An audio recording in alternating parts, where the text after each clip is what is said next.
Bismillahirrahmanirrahim. I am Dr. Amna Sajid and today we are going to talk about transport across membranes. Now with regards to previous lecture, a point was missed and it was normal plasma calcium levels in our body are about 9.4 mg per deciliter. This is an important point and you should be knowing about this. Now moving on to today's lecture. So why is transport mechanisms across the plasma membrane important? This is because our plasma membrane, which is made up of a phospholipid bilayer, it is selectively permeable. It allows some substances to pass through and doesn't allow other substances to pass through. And most of the substances that are transported across the membrane, they are transported by means of different processes and mechanisms. And these processes and mechanisms are in place because the phospholipid bilayer is amphipathic in nature, which means it has a hydrophilic end and it has a hydrophobic core. So the hydrophobic core means that the substances that need to pass through the plasma membrane, they need to be lipid soluble. If they are not lipid soluble or they do not possess a degree of lipid solubility, then they would not be able to cross the membrane, or if they are able to cross the membrane, then their progress would be very slow. So that is why certain mechanisms, certain channels, certain processes are in place to allow a variety of substances to pass through the plasma membranes. And it is important to note that different cells, different types of cells in our body, they allow only certain substances to pass through them. For example, cells in one organ would be allowing certain group of substances to be transported through them, and cells in another part or another organ of the body, they would allow a different group of substances to pass through them. This all depends upon the functionality of the cells, and the type of substances that will pass through a particular cell, it depends upon the type of transport mechanisms that are in place in the plasma membrane of the cells. So first of all, we will talk about passive transport, and firstly we will talk about osmosis. Osmosis, as you might be knowing by now, is the movement of a liquid solvent from a region of higher concentration to a region of lower concentration through a semi-permeable membrane. And in our body, water is the major solvent, so we are going to mainly talk about osmosis of water. So as you can see in this diagram, this is an area where water molecules are more abundant, and this is an area where water concentration is lower and the solute concentration is higher, and this is a semi-permeable membrane. So the net movement of water molecules will be from this dilute solution towards the concentrated solution, and this movement of water is known as osmosis of water. And in our body cells, similar processes taking place where water molecules move from a region of higher concentration to the region of lower concentration across the semi-permeable membrane, and this is known as osmosis of water, and this can also be termed as an example of diffusion. So what happens when our cells are placed in hypotonic and hypertonic solutions? So as you can see, these are red blood cells, and water is present inside the cell as well as in the extracellular environment. Now this is a hypertonic solution, this is an isotonic solution, and this is a hypotonic solution. Hypertonic solution means that the solute concentration is greater as compared to inside the cells. Isotonic means the solute concentration is equal both inside and outside the cells. And hypotonic solution means the solute concentration in the solution is lesser than that inside the cell. So what will happen in hypertonic solution? The water concentration inside the red blood cells will be greater because the solute concentration here is lesser. So water will move from inside the cells to the extracellular environment, and this will result in a shrinking or shriveling of the RBCs, as can be seen in this figure. And the same thing is shown here. Water is moving out of the cell because inside water concentration is higher and outside it is lower. So osmosis of water is taking place in this direction, from inside to outside. In isotonic solution, same number of water molecules will move inside the cell as outside the cell. So net movement of water will be zero, and the RBCs will be able to retain their shape and size, because if one water molecule is moving inside the cell, then one water molecule will move outside the cell, and this is because the cells are placed in isotonic solution where solute concentration is same both outside and inside the cell. So net movement of water will be zero in either direction. And hypotonic solution means solute concentration is lower outside the cells, which means water concentration is higher outside the cell. So osmosis of water will take place from outside to inside the cell, and this will result in swelling up of these RBCs, as can be seen here. Net movement of water is from outside to the inside of the cells. So this is the same concept. In hypertonic solution, our cells, or in hypertonic environment, cells will shrink. In isotonic environment, cells will retain their normal shape and size, whereas in hypotonic solution, cells will get swollen. So now we move on to diffusion. Diffusion, as you know, is the movement of molecules or particles from a region of higher concentration to a region of lower concentration, and this is also an example of passive transport in which no energy is required for the movement of molecules or substances. So diffusion can be categorized as simple diffusion and facilitated diffusion. Simple diffusion means the simple movement of particles of a substance from a region of higher concentration to a region of lower concentration. No energy is required, no carrier protein or no special channels are required. This is known as simple diffusion. Whereas facilitated diffusion is a type of passive transport in which no energy is required, but there is a need for some protein channel or some protein carrier, and without those channels or those carriers, facilitated diffusion of substances would not be able to take place. This is known as facilitated because the transport is being facilitated by the presence of some membrane protein. It could be an ion channel or it could be a carrier protein.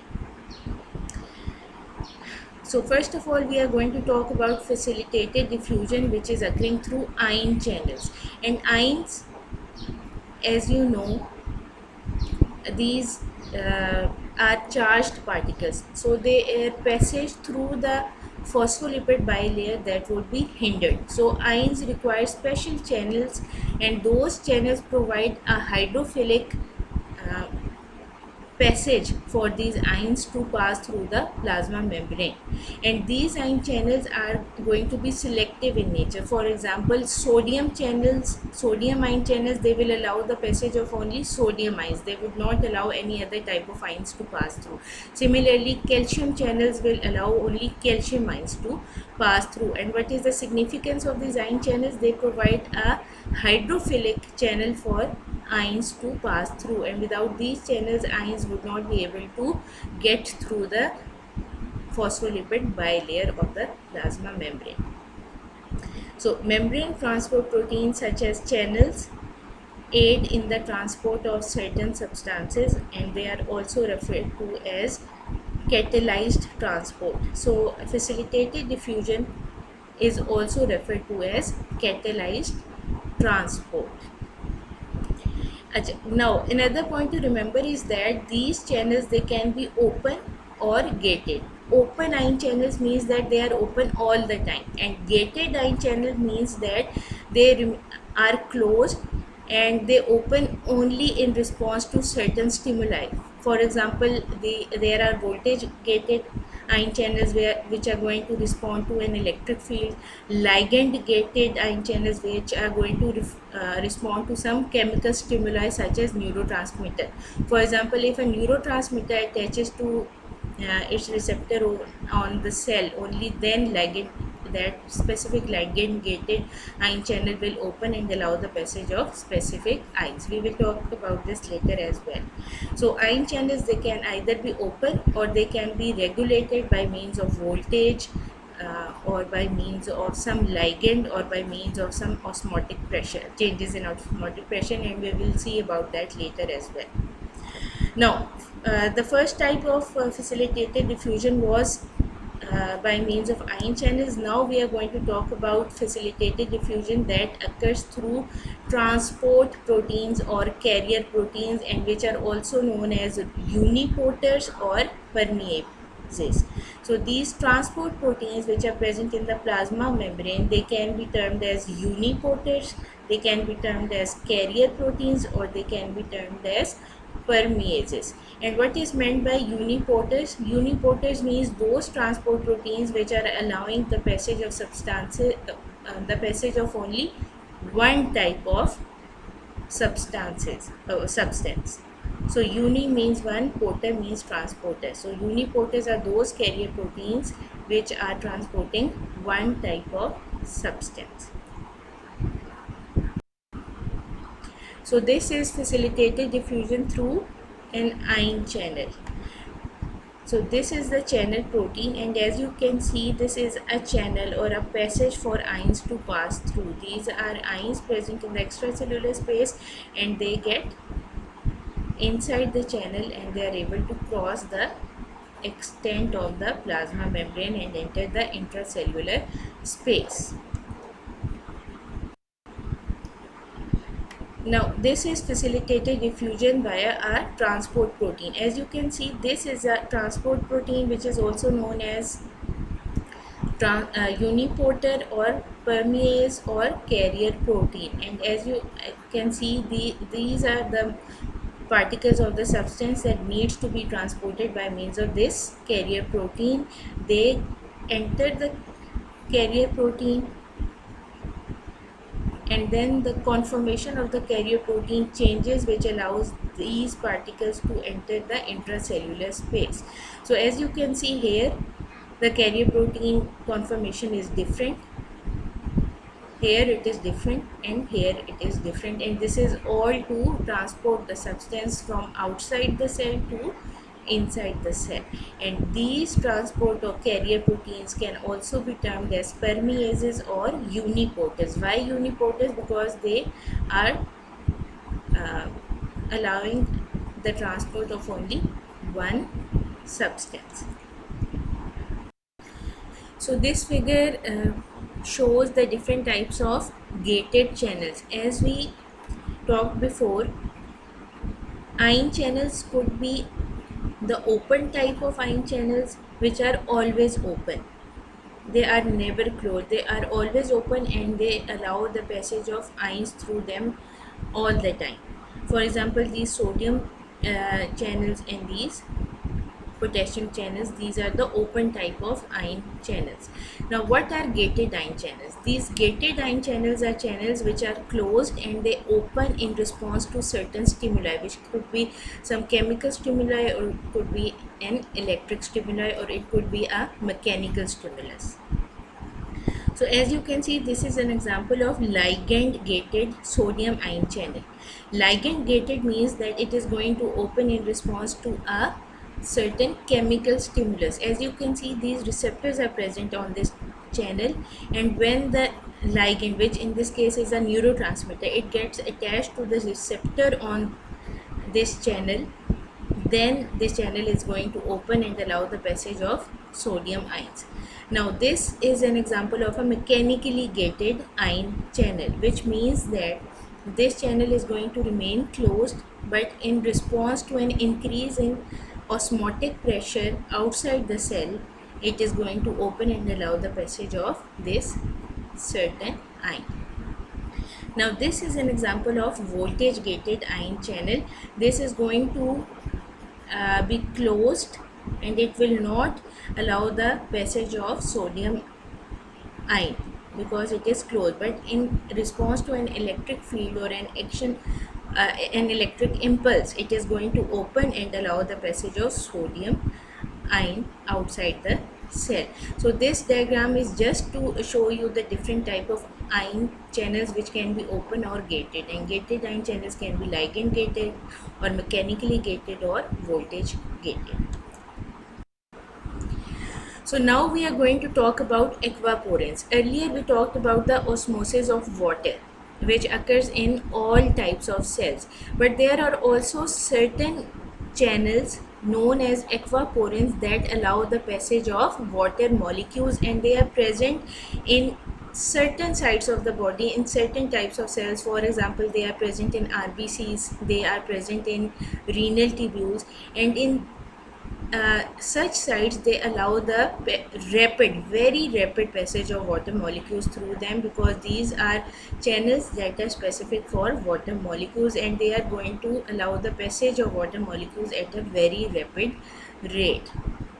As you can see, this is an evaporant, and this is allowing the passage of water in either direction. So you should be knowing about evaporants as well.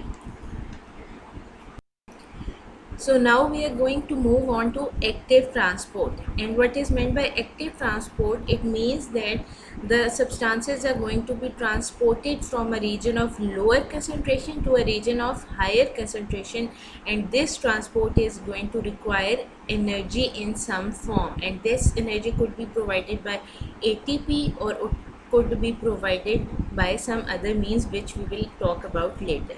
So active transport is an example of uphill transport, and uphill transport means movement of substances from a region of lower concentration to a region of higher concentration, and this type of transport requires energy.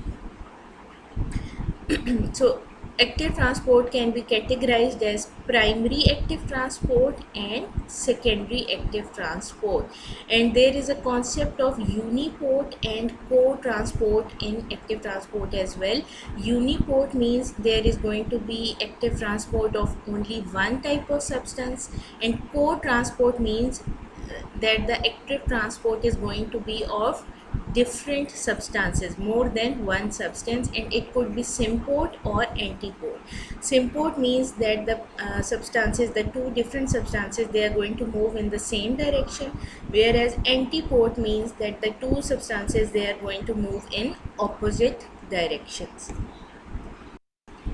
So this figure shows sodium potassium pump, and sodium potassium pump is an example of primary active transport.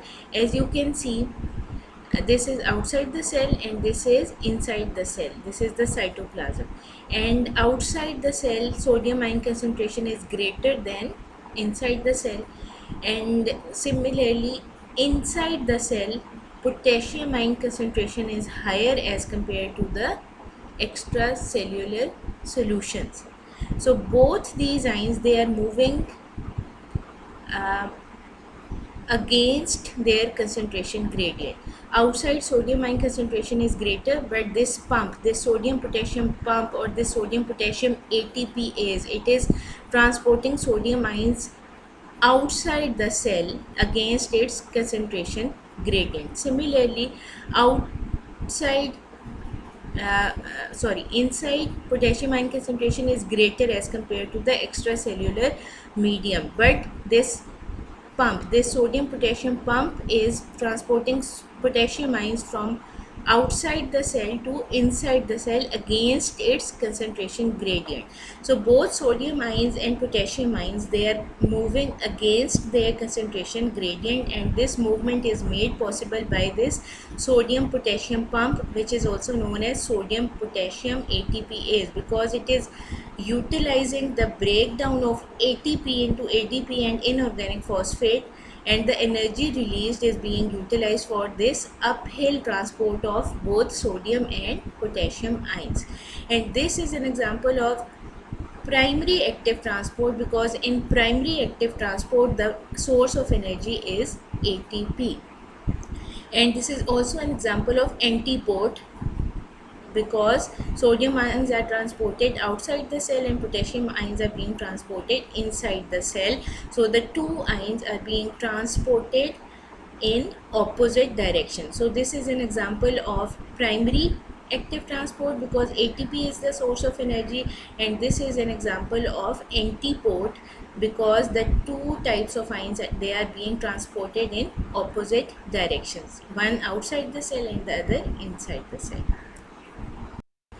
So now we are going to look at secondary active transport.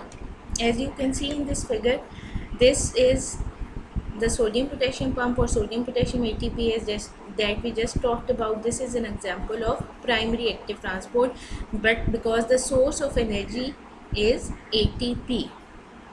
But here we are going to look at another type of active transport known as secondary active transport. In this type of transport, we are going to see co-transport, because two types of substances are going to be transported. First one is sodium and the other one is glucose. And this particular example is of symport, because both sodium and glucose are being transported in the same direction from outside to the inside of the cell. But in secondary active transport, it could be symport or it could be antiport, but in this particular example we are looking at symport. So now sodium ion concentration outside the cell is greater as compared to inside the cell. So there is a concentration gradient for the sodium ions, and sodium ions are going to move along their concentration gradient from outside the cell to inside the cell. And this during this movement, when sodium ions are going to move along a steep concentration gradient from outside to the inside of the cell, during this movement energy is going to be released, and that energy is going to be utilized in the transport of glucose from outside to the inside of the cell. So because glucose concentration inside is greater as compared to the outside, so glucose has to be transported against its concentration gradient, and the energy for this type of movement, uphill transport, this is going to be provided by the energy released during the downhill movement of sodium ions from outside to the inside of the cell. So sodium ions are being moved along their concentration gradient, and the energy released is being utilized by glucose molecules to move them against their concentration gradient. So this is an example of secondary active transport, in which the energy required for uphill transport of one substance is being provided by the energy released during the downhill movement of another substance. And this particular example is of symport, in which sodium and glucose ions are being transported in the same direction, and this happens in the intestinal epithelial cells during absorption of dietary glucose. So I hope the difference between primary active and secondary active transport is clear. In primary active transport, the source of energy is ATP, whereas in secondary active transport, the source of energy is the downhill movement of one substance. Okay. So this again is the concept of uniport and co-transport. In uniport, now uniporter means a transport protein which is going to be involved in uniport. And what is uniport? The transport of one type of substance. And what is co-transport? The transport of two types of substances. It could be symport or it could be antiport. In symport, the two substances are moved in the same direction, whereas in antiport, the two types of substances, they move in opposite direction. Substance A is moving inside the cell and substance B is leaving the cell. So this diagram again shows the concept of uniport and symport. So now we are going to talk about another type of transport called endocytosis and exocytosis. In what is meant by endocytosis? Endocytosis is basically taking in of matter or ingestion of matter by a living cell by invagination of its membrane around the substance to form a vesicle. And endocytosis can be pinocytosis, phagocytosis, or receptor mediated endocytosis. Now what is meant by pinocytosis? Pinocytosis means ingestion of small particles with a considerable amount of fluid. Phagocytosis means ingestion of endocytosis of large particles. And receptor mediated endocytosis, as is evident from the name, it involves specific receptors and only specific substances can interact with the receptors, followed by endocytosis of those specific substances. So this diagram shows the different types of endocytosis. As you can see, in phagocytosis, a large solid particle is surrounded by a part of the plasma membrane of the cell where endocytosis is taking place, and this plasma membrane, it completely surrounds this solid particle and forms a vesicle, and this vesicle buds off into the cytoplasm. So this is phagocytosis. Now in pinocytosis, very small particles are ingested along with a considerable amount of fluid from the extracellular environment. And in the same way as phagocytosis, a part of the plasma membrane, it invaginates and surrounds this particle and forms a vesicle, and this vesicle is taken inside the cytoplasm, just like this. In this, only fluid is taken, and in this, a small particle along with the fluid is taken in as well, and this is known as pinocytosis. So what happens in case of receptor mediated endocytosis? And usually this receptor mediated endocytosis is being regulated by a protein known as clathrin. Now these are clathrin molecules that coat this part of the plasma membrane, as a result of which a pit is formed. This is a pit in the plasma membrane, and it is coated by clathrin molecules. And after a pit is formed, it starts getting deeper, and this is the substance that is to be endocytosed, and this substance is going to attach with the specific receptor that is present on this pit. Only this substance, which is specific for this receptor, only this is going to be ingested by the cell and not any other particle. For example, this particle cannot enter this region. Only the substance which is specific for this receptor, it is going to attach with the receptor, as a result of which this pit is going to be become deeper and deeper, ultimately resulting in the formation of a vesicle. And this is a coated vesicle, a vesicle coated by clathrin, and inside there are receptors as well as the substance that has attached with those receptors. So this substance will be utilized inside the cell in some manner, whereas these receptor molecules, they will be recycled back to the plasma membrane for the formation of, for attachment with more particles, and for the formation of pit and vesicle. So these were the three different types of endocytosis: phagocytosis, pinocytosis, and receptor mediated endocytosis.